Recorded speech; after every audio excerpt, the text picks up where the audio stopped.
NASA को नहीं देखेंगे, नहीं तो आंखों पर जोर असर करता है, दर्द होगा, तिरछी होंगी। नासा को नहीं देखना, ऐसे देखेंगे तो दर्द होगा। नासा तो सीध में सामने देखिए, हमारे प्रभु की दृष्टि नासाग दृष्टि, नासा की अगर भाग में सीधी दृष्टि, सौम्य दृष्टि है, क्षमता रूप दृष्टि है। ऊपर देखना राग है, आंखों को नीचना द्वेष है कि हमको अच्छा नहीं लग रहा है, कम नीचे ज्यादा देख रहे हो तो राग है। और ये ऐसी दृष्टि ना राग है ना द्वेष है, नासाग दृष्टि है। अमेरिका पीछा गए तो ना आशा की नासा, आशा पर दृष्टि नहीं है, जो नासा दृष्टि है। इसमें भी आएगा वर्णन अपन एक पद में, दृष्टि पर एक पद है इसमें, बाद में कहेंगे। मुद्राओं का वर्णन करेंगे ना, जब ध्यान की मुद्राएं क्या होती हैं। अभी सब गर्भ से का भाव आएगा तो गर्भ में सब चीजें आने वाली, कौन सा आसन क्या, सब चीजें व्यवस्थित करनी। तो अभी मैं सामान्य से कह रहा था कि नासाग दृष्टि में प्रभु राजे जंगल में है, तो उनको ना तो कोई किसी प्रकार का विषय है, वहाँ स्पर्श का तो जीत लिया उन्होंने कि ठंडी गर्मी सब सहेंगे, शरीर मेरा नहीं है, जो कोई आवेश नहीं करते, ठंडी गर्मी सब चीज को सहते, कठोर वगैरह की परवाह नहीं करते, कठोर पर ही बैठते हैं, चट्टान पर बैठते हैं। और इसके अलावा अब रहा कि रसना दी तो वैसे ही खाने पीने की बात इसमें है नहीं। आहार को जाते हैं मुनि बनने के बाद, कभी चर्या करते हैं, उपवासों के बाद चर्या करते हैं, कभी कभी 2-4 दिन उपवास, महीने उपवास भी रखते हैं, 4-4 महीने उपवास रखते हैं प्रभु। और चौथी काल बहुत सारे मुनि से रखते हैं। और उनके लिए अब आज भी साधु हैं, तो आज भी वे मंदिर में धर्मशाला में रहते हैं, और वहां पर भी कोई ऐसे सूक्ष्म विधान नहीं रहते, आटे वगैरह बैठते हैं तो अपनी स्वशंति को जीतते हैं। आप जैसे कोई दिन को रजाई, कंबल या कोई चीज नहीं, कोई मच्छरदानी भी नहीं लगाते। मच्छरदानी क्यों लगाना, मच्छरों को भी थोड़ा बैठने दो, अपना काम कर ले, तो क्या होगा, उठा के ले जाएगा, एक दो कटोरा पी जाएगा क्या, और उसका भी काम चलेगा, अपना भी चलेगा, क्या करना। अब थोड़ी बहुत सावक व्यवस्था कुछ बना लेते हैं लोग कुछ, लेकिन वैसे कोई भी मच्छरदानी नहीं करता। ये सब व्यवस्थाओं को शोभा देता है, ये किसी धारियों को शोभा नहीं देता। चलिए, और रसनांतरी में तो फिर एक बार आहार करके आगे तो फिर कोई आहार की बात ही नहीं है, 24 घंटे तो है ही, और फिर और आगे पास हो गए। ध्यान नेत्री में भी उनको कोई गंध सुगंधित समय कोई सेंट या कोई किसी चीज से मतलब नहीं है कि हमको सुगंधित कोई पदार्थ चाहिए, उसमें कोई आदेश नहीं है। चक्षुर्इंद्रिय संबंधी कोई उनके लिए ऐसा सुंदरीकरण कि हमको ऐसा कोई लोग आए, महाराज जी आपके कमरे को सजा रहे हैं, सजा के क्या करोगे, मुझे का देखना। लोग आगे देखेंगे महाराज जी को इतना सजवा रखा है, सुगंधी क्या कर लेंगे, यहाँ नीचे दबा दो, लगाना वहाँ दबा, मुझे मेरे कमरे में। अब क्या कहूँगा, थोड़े दिन को बैठा हूँ तो मुझे अच्छे से अपनी विकलांगता में रहने दो, तो मैंने ये साफ सफाई करना लगे, ये सब क्या है। और ऐसे ही चौथी संबंधी उनको कोई संगीत वगैरह से तो मतलब नहीं, ये तुम अपने लिए करते हो, ढोल बजाते हो कि मंदिरा बजाते हो, ये तुम्हारे लिए हमारे लिए क्या है। बाकी बहुत सारे एक संगीत है, बहुत प्रकार के संगीत हैं, इससे एक संगीत है, ये तुम्हारा मन लगाने के लिए। समुद्र होते हैं, मंदीश्वर दीप होते हैं, वहाँ पे सब देव लोग कैसे संगीत में पूजा करते हैं कि उनका मन लगता है, उपयोग लगता है, उससे थोड़ी सी उत्साह है, उमंग आती है, ठीक है, जैसे आप घंटा बजाते हुआ दिया। तो महाराज जी तो इन सबसे दूर होके तब वो इस अनिष्ट पदार्थों में आवेश नहीं होने से वे आत्मा में लीन हो जाते हैं। अब मान लो एसी होगा, कूलर होगा, पंखा होगा, वो बंद हो गया तो फिर मन में निकल पाएगा। तो प्राकृतिक वातावरण में रहते हैं, प्रकृति में रहते हैं, नेचुरलिटी रहती है, कोई बनावटी चीज उपयोग नहीं करते। तो ये इष्ट अनिष्ट पदार्थों से उन्होंने ही कहा कि अगर तुम विचित्र ध्यान की प्रसिद्धि चाहते हो तो तुम इष्ट अनिष्ट पदार्थों में राग द्वेष मोह को छोड़ दो।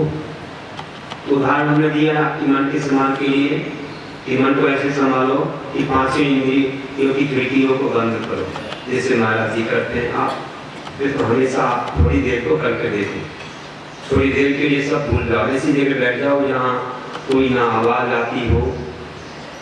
धार्मिक आए तो आए, अपना मन उपयोग लगा देंगे तो बाहरी आवाज कोई काम नहीं करेगी, अपना मन कहीं लगाए। मैं आपको उदाहरण देता हूँ कि आप जब नोट गिनते हो, आप नोट गिनते हो तो नोट गिनते समय कोई बच्चा कूदन कर रहा है या कहीं से आवाज आ रही है तो क्या ध्यान जाता है? आपकी संख्या बिल्कुल करेक्ट वैसी ही निकलती है, एक भी नोट आगे पीछे। मन कहाँ रहता है? एक वही रहता है, बिल्कुल एकाग्र रहता है नोट गिनने में। ऐसे जो हम जाप देते हैं, ध्यान करते हैं तो अपनी इतनी एकाग्रता हो जाती है कि बाहर क्या चल रहा है उनको ध्यान, ये आपके इंटरेस्ट के ऊपर है, आपके लगन के ऊपर है। लगन अगर ज्यादा जिस तरफ है वही ध्यान रहेगा, नहीं तो नहीं। इसलिए एकाग्रता हमें, और जितना ज्यादा जिस चीज का महत्व जानेंगे, जिसको प्रमुखता देंगे और जिसके लिए हम बहुत महिमाकारी मानेंगे वही मन लगेगा, इधर नहीं लगेगा। जैसे मान लीजिए हमने बैठा लिया और आपके लिए ये चीज अच्छी नहीं लग रही है तो यहाँ बैठे बैठे मन दुकान में जाएगा, मकान में जाएगा, रसोई घर में जाएगा। इसकी महिमा कर गया थे भैया, इतनी मेहनत के बाद चातुर्मास मिला है, इतने वर्षों से भावना भाई है, भगवान की दिनवाणी महान होती है, इतने समय कम से कम बैठेंगे जीवन में। अगर ज्यादा पालन नहीं कर पाते तो कम से कम सुनेंगे, उतना टाइम तो पापों से बच जाएंगे और ये ज्ञान हमारे काम आएगा, आज नहीं तो कल, और कभी भी तो कर्म में या किसी भी जन्म में ये याद आ जाएगा। भूल भी जाए तो वो केवल ज्ञान का भी कारण बन जाएगा। इसलिए सुनते हैं, शांति मिलती है। जितने समय सुन रहे शांति मिल रही, कम से कम जीवन में अपने नियम ना ले पाएंगे लेकिन वर्तमान में हमको शांति मिल रही है, शांति मिल रही है और हम पापों से बच रहे हैं, आरम सारम से दूर हैं। महाराज जी नहीं आए होते तो घर के काम में आरम से पंच पाप चलते रहते, तो कम से कम उससे दूर है तो हमको पुण्य मिल रहा है और कर्मों की निजरा हो रही। इतना तो फायदा तत्काल नहीं हो रहा है, फिर आगे जो होगा तो होगा। इतनी भावना लोगों की रहती है, बहुत कर्मों की निजरा कर लेते हैं, बहुत पुण्य का संपादन कर लेते हैं। इसलिए जरूर हमको ऐसे कार्य करना, अभिषेक पूजा में, स्वाध्याय में, कोई भी पाठ चल रहा हो, कोई भी भजन कीर्तन हो, उसमें मन लगाओ, वहाँ बैठो, उपयोग बदल जाएगा, पापों में नहीं जाएगा, बहुत सारी असंख्या अनंत कर्मों के बंध से बच जाएंगे और अच्छा मन लगा तो साथी से पुण्य का अर्जन भी होगा। इसलिए अपन को इसका उपयोग करना चाहिए। तो देखिए यही बात कही है कि मन को एकाग्र करने के लिए क्या करना पड़ता है? अक्षय खिड़कियों से सदा, अक्ष मतलब इंद्रियां, अक्षय खिड़कियों से सदा विषय का जो अगर बंद हो खिड़कियां निज सुख की हो, अपने आप को सुख की भोर मतलब सुबह हो जाती है, प्रातः हो जाती है। अब आगे चलते हैं कि मन हमारा कैसे कंट्रोल करें, कैसे हम मन का बचाव करें कि ये बाधित ना हो पंचेंद्रिय के विषयों से, पापों से, और हमारा ध्यान कहीं अशुभ ना हो जाए। तो उदाहरण है कछुए का। एक कछुआ होता है, कछुए के 4 पैर होते हैं, एक मुख होता है, तो उसकी पीठ जो होती है बड़ी कठोर होती है, बहुत ज़्यादा वह सहन करने वाली होती है। कोई वस्तु वजनदार पड़ गई तो उसे वह सहन कर ले, ऐसी होती है। तो वह क्या करता है कि जब कभी भी कोई बालक चीज करती है तुरंत अपने पैर और मुख अंदर कर लेता है, कैसे अंदर जाता है जल्दी से, और कहीं और अचानक कोई वस्तु आ जाए तो तुरंत अपनी रक्षा।